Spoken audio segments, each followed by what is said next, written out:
দাদু ভাই, দিদি ভাই, আজকে রান্না করব মাছের মাথা দিয়ে মুড়িঘণ্ট। মাছের মাথাটাকে ধুয়ে সবজিগুলো কেটে নিলাম। সবজি কাটা হয়ে গেলে ধুয়ে নিলাম। কড়াইয়ে তেল দিয়ে মাছের মাথাগুলো ভেজে নিলাম নুন হলুদ দিয়ে। পরে আলুগুলো ভেজে নিলাম নুন হলুদ দিয়ে। মশলাটাও বেটে নিলাম, শুকনো লঙ্কা জিরা।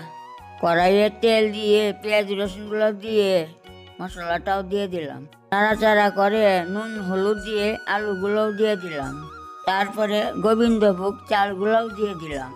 মাছের মাথাটা দিয়ে নাড়াচাড়া করে জল দিলাম। জলটা ফুটলে গরম মশলা দিয়ে নামিয়ে নিলাম।